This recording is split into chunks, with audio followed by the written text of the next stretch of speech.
San Antonio in the 1930s. The Great Depression crushed wallets, but not spirits. While many Americans struggled just to put food on the table, one city lit up its streets with music, color, and the irresistible aroma of food simmering on tight budgets and brilliant creativity. Tamales, Fideo soup, Picadillo. These dishes didn't just serve hunger, they served purpose. They transformed scraps into celebrations and turned survival into something beautiful. Fiesta wasn't only a festival, it was a living, breathing symbol of pride, community, and cultural endurance. This isn't just a list of foods, it's a window through time. Every dish tells a story, not only about flavor, but of how Mexican families in San Antonio kept their roots strong, even when the world around them was falling apart. Before we dive in, if you love stories where food and heritage collide, don't forget to hit that like button and subscribe so you never miss a delicious piece of history. And don't hold back. Let me know in the comments which dish you've never heard of, or which one brings back your own family memories. Stay with me. By the time we reach the final dish, you'll see how 25 simple recipes helped shape an unshakable legacy of perseverance. Fideo soup with chicken and vegetables. Picture a cool spring evening in San Antonio back in the 1930s. After a long day of parades and tossing confetti, families gathered with neighbors, their bellies craving warmth. Enter a big bowl of Fideo soup, humble noodles toasted to golden, laid in tomato broth with garden vegetables and just a touch of chicken. This wasn't some fancy dish. It was necessity transformed into comfort. A little Fideo, maybe a bit of onion, a leftover carrot, and a few scrapes of chicken. That was enough to stretch into a full meal. In tough times, it didn't take much to feed many, and vendors knew just how to serve it hot and heartwarming with a side of fresh tortillas from the comal. Here's the remarkable part. In 1935, this entire bowl cost a mere 5 cents. Now, nearly a century later, Fideo is still on dinner tables. You can make a full pot for under $7 and serve a whole family. Some flavors aren't just about taste, they're about memory, comfort, and resilience that never left the kitchen. Calabacita. During Fiesta, not every vendor served up meat-loaded dishes. A lot of families leaned on the soil. Backyard gardens and shared plots across San Antonio produced squash, corn, onions, staples that were as nutritious as they were affordable. Calabacita was born out of that lifeline. It was a simple sauté of tender squash, onions, and fresh corn kernels, kissed with a bit of oil or lard. No spices were needed to make the dish sing. It came layered with the sweetness of vegetables grown by the very people eating them. Imagine the scene, a cast-iron skillet sizzling over an open flame, corn popping, onions caramelizing, tortillas warming nearby. Add some slow-cooked beans, and you had a full meal that could keep folks full for the whole day. No frills, just flavor and wisdom passed down through generations. Here's the twist. Meat was a rare luxury. But with Calabacita, no one missed it. It wasn't just healthy, it was pure ingenuity. Fast forward to today, and you can still make a generous pot for under $6, just like those Depression-era families did, turning garden vegetables into gold. Picadillo. If there was one dish that worked overtime to stretch every cent, it was picadillo. Ground beef seasoned and simmered with onions, tomatoes and buttery soft cubes of potato, scooped onto a bed of warm rice. It was resourceful, hearty, and satisfying. In the middle of an economic crisis, picadillo was genius. A single pound of meat could feed everyone when mixed with staples like rice and potatoes. Vendors cooked up massive batches on heavy pans, selling spoonfuls that smelled so rich. You'd swear they were serving gourmet. Here's the kicker. Many kids growing up in the 30s thought they were feasting when they had picadillo, never realizing it was a carefully constructed survival meal. It wasn't just thrifty, it was delicious. And even now, nearly 100 years later, for less than $10, you can serve a whole family with a dish that came from hardship, but lived on through love. Picadillo proves you don't need much to create something unforgettable. Just a little meat, some smart stretching, and a big heart behind the stove. Migas, leftover tortillas were a daily reality, and nobody in San Antonio let a single piece go to waste. Migas was the answer. Chop up yesterday's tortillas, fry them until crispy, and scramble them with eggs, onions, and peppers. What you ended up with wasn't just breakfast, it was brilliance. This dish, born in practical kitchens, became a fiesta staple. Vendors would crack eggs and toss them onto hot skillets, mixing in tortilla strips like culinary magicians. The crowd couldn't resist. The smell alone, that combo of toasted corn and sizzling onion, drew them in like a song. And here's the beauty of it.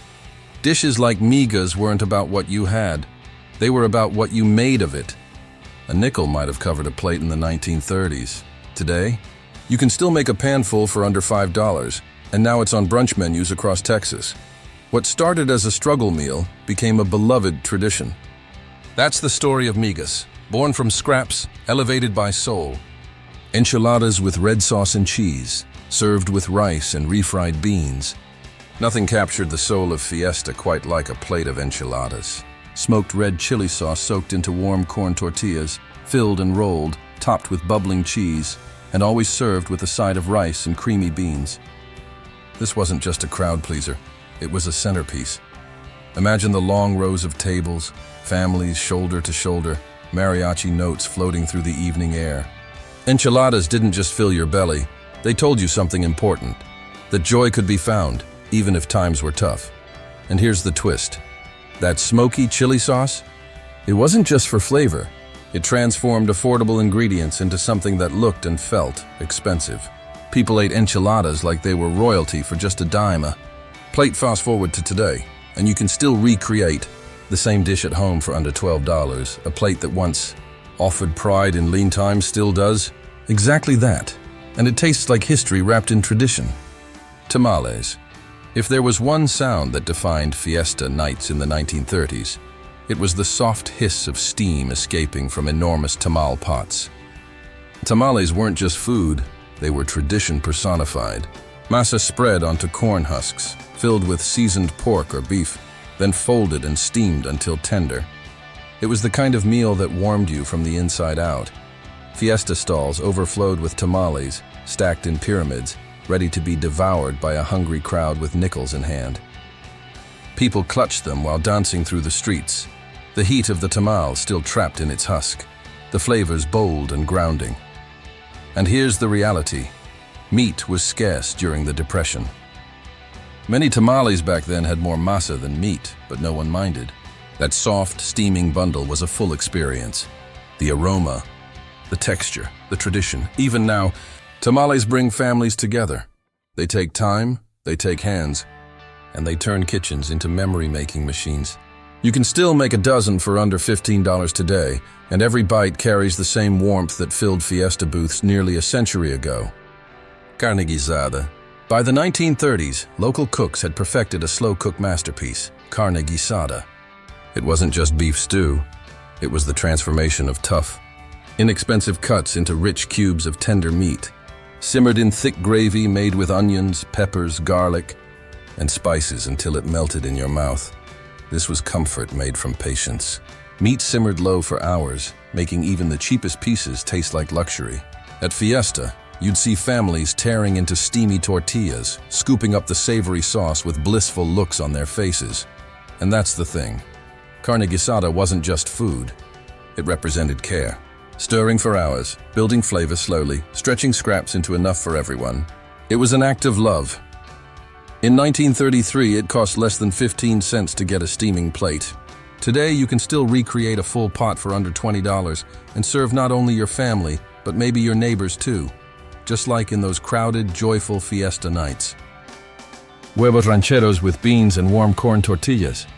When fiesta mornings began, the first scent that rippled through the city wasn't perfume or dew, it was eggs hitting the griddle. Huevos rancheros was the go-to breakfast for reviving both body and spirit. 2 runny yolk eggs laid on soft tortillas, drowned in spicy tomato chili sauce, and paired with beans and, of course, more tortillas for scooping. In the 1930s, backyard chickens were a treasure to families watching every penny. Eggs were precious hot off the coop. When cracked onto a skillet beside fresh peppers and garlic, those eggs turned into inspiration. Here's the kicker. This dish wasn't just a meal. It carried spirit, served hot, fast, and fiery. Huevos rancheros gave people the fuel to dance, sing, and celebrate well into the San Antonio night after waking up with empty wallets but full hearts. less than a dime back then. Less than $6 today. Still bold, still proudly Mexican. Still exactly the thing you want when you're chasing joy on little sleep and a lot of love. Ready for more? We've already explored some of the most soulful survival foods from San Antonio's past, but we're just getting started. If this journey through history has made you appreciate the power of humble meals, now's the time to click that subscribe button so you never miss stories like this. And tell me below, which of these dishes would you try today if someone handed it to you fresh and hot? Drop your favorite in the comments. I read everyone. All right, now let's keep going. The next few dishes might just surprise you. Chili con carne with warm tortillas or cornbread. Some claimed it as Texas' signature, others as Mexico's heartbeat in a bowl. Either way, chili con carne was a fiery declaration of culture on a spoon. Chili, meat, spice, simmered until thick and smoky. Ladled into bowls and served with wedges of soft cornbread or fresh tortillas, it was satisfying, spicy, and unforgettable. During the Depression, chili was more than a food. It was strategy. Add beans or chopped vegetables and stretch the pot. Vendors stirred giant kettles at Fiesta, while the smoky aroma carried through the streets like an anthem. And here's what made it special. It wasn't just delicious, it told a story. Chili was deep-rooted, fiery, and beautiful in its adaptability, just like the people who made it. For just a nickel, it offered both flavor and heritage. You can still make a full pot today for under $15. One bite, and you'll understand. Chili isn't just a meal, it's a cultural declaration in every steaming spoonful. Tacos. Long before tacos became viral or gourmet, they were real people's food. Practical, quick, and rich with flavor. In 1930s Fiesta stalls, tacos were already a rising star. A small, fresh corn tortilla, sometimes fried, sometimes soft, wrapped around simple fillings like seasoned pork, onions, or potatoes. They were built for the times. A few scraps of meat bulked up with low-cost ingredients became flavorful enough to satisfy a family. Vendors flipped tortillas on hot griddles, folded them over sizzling fillings, and sold them to customers who could eat and keep walking. And here's the thing, these weren't giant California-style tacos. They were small and subtle, perfect handheld bites that tasted way bigger than they looked. Cheap, quick, and deeply satisfying. Back then, just a couple of pennies bought you one. Today, you can still cook up a dozen at home for under $10. And even after all these decades, that first crunchy or chewy bite still hits with the same burst of satisfaction it did under the lantern lights of Fiesta long ago. Sopa de tortilla. As the sun dipped and the breeze cooled the streets of Fiesta, one bowl had the power to bring comfort like no other. Sopa de tortilla. A deep tomato broth infused with garlic, chilies, and onions, topped with crispy tortilla strips that soaked just enough before melting on the tongue. Add a bit of shredded chicken and fresh cilantro, and you had a bowl of pure warmth. For families of the 1930s scraping together meals, nothing ever got wasted, especially old tortillas. In this soup, scraps became something special. Vendors stirred it proudly, its steam rising in harmony with the sounds of violins and trumpets in the square. Here's the twist. Sopa de tortilla wasn't just a meal, it was a moment. It brought people together, shoulder to shoulder, under paper lanterns, waiting for a spoonful of delicious reprieve from hardship. For a few cents, it offered comfort and community in equal measure. Today, it's still a staple of love and tradition. For under $12, you can fill a pot with the same richness that once brought the city to a standstill with its scent. A reminder that even humble ingredients can create lasting warmth. Barbacoa de res. Sunday mornings during Fiesta had one scent that reigned above all. The slow, smoldering, unforgettable aroma of barbacoa de res. Traditionally cooked using beef head, cheeks, tongue, even eyes, wrapped and slow roasted underground or in large open kettles. Barbacoa turned the humblest cuts into tender treasures. It was bold, smoky, and rich with heritage. Food vendors served it steaming hot, alongside its flavorful consommé and a stack of tortillas. Families would sit together, tearing meat with their fingers, dipping straight into broth, savoring every last ounce. The reality? Barbacoa used every part of the animal, and that mattered during the Depression. No waste, every bite counted. And what was once called poor man's food became one of the crown jewels of Mexican cuisine. Here's the kicker. In 1930s San Antonio, a taco of barbacoa cost just a few cents. Today, barbacoa is a Sunday ritual in homes across Texas. You can make a homemade batch for under $20, and every succulent bite tells you the same thing. This food comes from a place where nothing was wasted, and everything was celebrated. Frijoles charros. Amid the energy of Fiesta, there was always one dish bubbling silently in the background, unassuming but essential: frijoles charros. Pinto beans stewed slowly with bacon, onions, tomatoes, garlic, and chilies. Sometimes sausage or chorizo made its way into the pot too. But one thing stayed the same. It was rich and smoky like the soul of the festival. Beans were crucial during the Depression. They were inexpensive, filling, and versatile. Add just a little pork or spice, and you had a pot that could feed a family and a few neighbors. Fiesta vendors turned this dish into more than just a side. It became the center of the table, often paired with soft tortillas and a whole lot of laughter. Here's what made it special. Frijoles charros carried the comfort of home into the middle of the celebration. They reminded people of family, even when served to strangers. A bowl might have cost just pennies back in the day, but it filled more than bellies. You can still make a pot today for under $10, and nothing's changed. Same flavor, same comfort, same story shared between spoon and smile. Pollo asado. When twilight colored the streets of San Antonio, another irresistible scent wafted through the Fiesta crowds: pollo asado.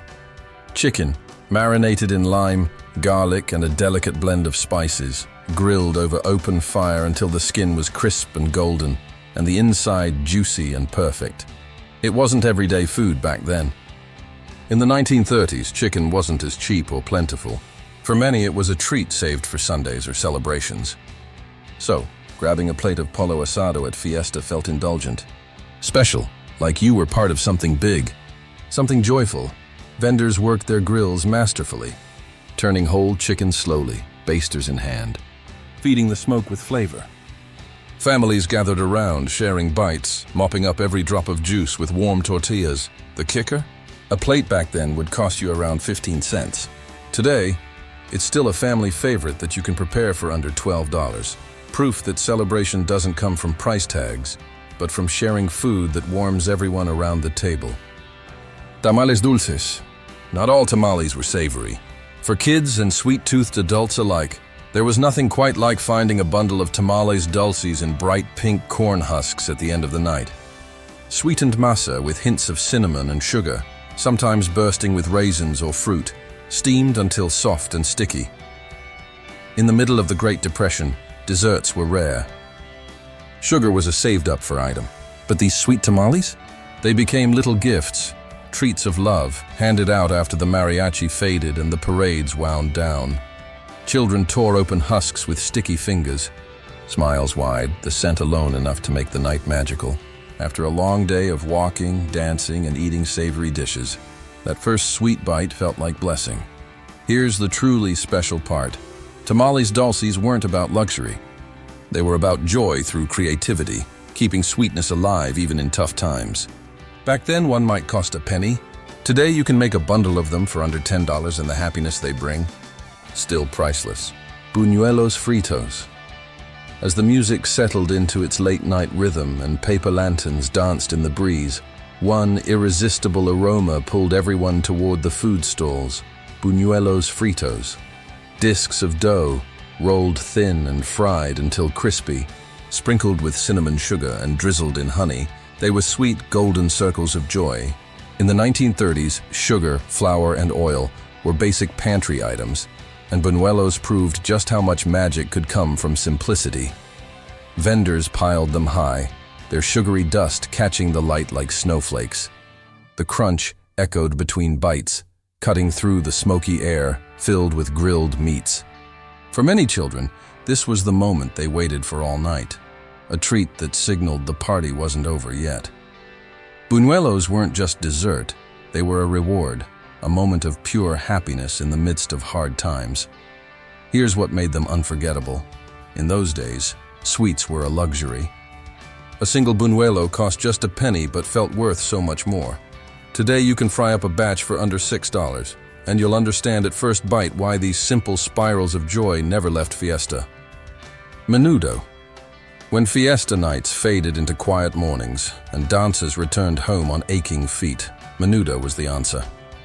A bold, restorative soup made from slow-simmered tripe, chilies, garlic, and hominy, served steaming hot with limes, chopped onions, and tortillas. Menudo was more than food. It was tradition. It was medicine. During the 1930s, nothing got tossed aside, especially not tripe.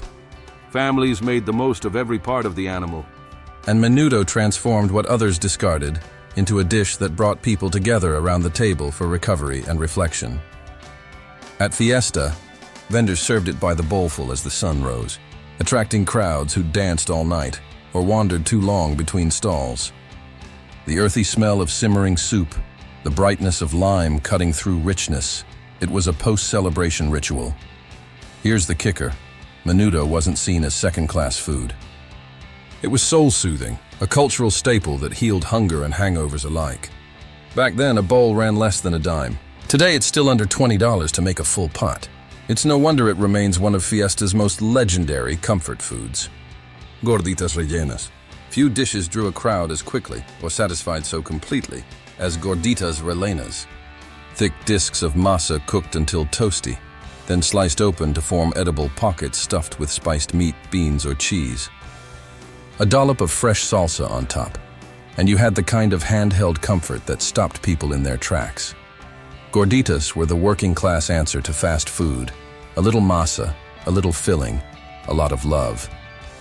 In the 1930s, families could make a dozen from practically nothing, stretching ground meat or leftover beans into something portable, satisfying, and shareable. At Fiesta, they were a hit. Vendors flipped them hot off the comal and passed them over to people with music playing in the background and smiles stretched wide. They weren't just meals, they were moments. Here's the twist. While tacos were quick bites, gorditas felt like a full meal in one hand. Back then, a single gordita cost just a few pennies. Today, for under $10, you can still recreate a dozen, and every bite feels like a bite out of Fiesta itself. Chiles rellenos.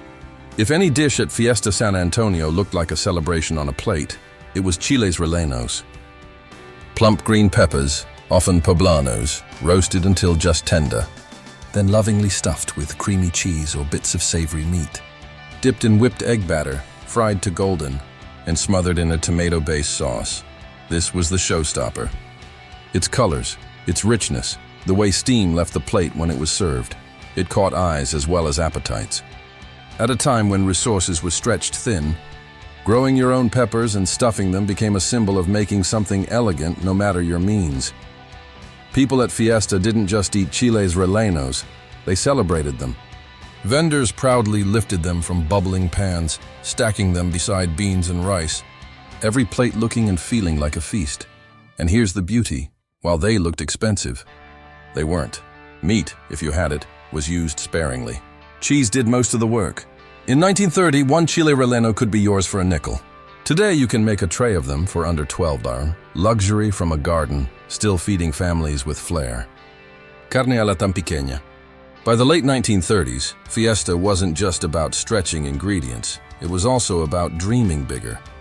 Enter carne a la tampiqueña, introduced in 1939 and designed as a symbol of abundance and elegance. A thin, juicy grilled steak served alongside a cheese enchilada bathed in chili sauce. With guacamole, beans, and sometimes rice, it was a full plate that told a full story. After years of smaller, practical meals, this dish exploded with color and flavor. Fiesta vendors served it with pride, everything carefully arranged, each element adding its own personality. This was a celebration of having a little more, even if it took saving up to afford it. That's what made carne a la tampiqueña stand out. It wasn't about luxury, it was about the hope of it. A reminder that, even in hard times, people could aspire to a table filled with variety, color, and richness. Here's the twist. This dish, born out of struggle, became a Mexican classic celebrated across the country. Back then, it cost just a dime or two. Today, for under $20, you can plate the same hope and dignity that made it shine in 1939. Sometimes food is more than taste. It's the story of the life you dared to imagine. Handmade tortillas with refried beans and fresh cheese. Sometimes the simplest meals draw the longest lines. At Fiesta in the 1930s, you didn't need a meat-filled plate or fancy toppings to feel full. A handmade tortilla, smeared with refried beans and sprinkled with fresh white cheese, was more than enough. Tortillas hechas a mano came hot off the comal, soft and warm, made by people who'd spent years perfecting the balance of kneading, pressing, and flipping. A scoop of creamy beans, some crumbly queso fresco, and suddenly you had comfort in palm-sized form. Families would grab stacks of these during Fiesta, kids running through the crowds with one in each hand. Parents feeding small armies without breaking the bank. Beans stretched pennies. Cheese gave a touch of richness. Tortillas added heart. Here's the twist. While it may seem plain next to steak and enchiladas, this humble combination was the soul of everyday survival. Simple, nourishing, and unforgettable. Even today, you can make a dozen tortillas with beans and cheese for under $6. And like the people who ate them in 30s San Antonio, you'll find there's nothing ordinary about a dish that's fed generations. Caldo de pollo con verduras. Cool nights near the river, streetlights glowing, voices softening into lullabies, and then the smell of caldo de pollo con verduras drifting into the breeze. A clear, nourishing chicken broth filled with fresh vegetables, carrots, squash, potatoes, corn, and delicate pieces of simmered chicken. Served with tortillas, it was comfort made literal. During the Depression, one chicken could be stretched into a week of meals. Add garden-grown vegetables, garlic, maybe some cilantro, and you had not just food, but care poured into a bowl. At Fiesta, vendors stirred it slowly in giant pots, ladling out warmth one nickel at a time. Mothers swore by it. Not only could it ease hunger, it could soothe sadness, sickness, even exhaustion from long hours of labor. It was the kind of food that whispered, "You're going to be okay," without saying a word. And here's the beauty. Nothing's changed. Caldo de pollo still shows up in moments when we crave the familiar, the gentle, the healing. You can make a hearty pot today for under $12. A spoonful still tastes like home, like heritage, like love from the past, keeping us fed in the present. Arroz con pollo. In the heart of Fiesta, one dish always brought people running with empty plates and full smiles: arroz con pollo. Chicken browned to golden perfection, then simmered slowly with rice, tomatoes, peppers, onions, and spices until the flavors blended into a fragrant, golden masterpiece. It wasn't just a dish, it was a pot of joy, especially in the 1930s, when a single bird needed to feed 10 people. Add enough rice and vegetables and you got a rich, filling meal that tasted like abundance, even in the leanest of times. Fiesta vendors knew how to make it festive, pots bubbling under papel picado, laughter rising as families scooped generous portions into bowls. The blend of spices and steam turned ordinary rice and chicken into a memory, one spoonful at a time. Here's the truth. Arroz con pollo was never just about ingredients. It was about hope and imagination, about turning what you had into something celebratory. In those days, a plate was a dime. Today, you can make a whole batch for under $15 and serve your table the same magic that once lit up lantern-lit nights during Fiesta. Empanadas rellenas de carne. As parades reached crescendos and music poured into the streets, another dish made its quiet entrance: empanadas rellenas de carne. Golden turnovers filled with spiced ground beef and onions, baked or fried until crisp, then served hot with a spoonful of salsa roja. They were savory pockets of genius, easy to carry, easy to eat, and packed with flavor. Fiesta vendors lined trays with dozens of them, fresh out of bubbling oil or a warm oven. The smell, rich, peppery, and buttery, cut right through the noise. In the 1930s, empanadas were financially smart. A small amount of meat, stretched with potatoes or beans, was folded into dough and turned into enough food for days. But no one eating an empanada thought about scarcity.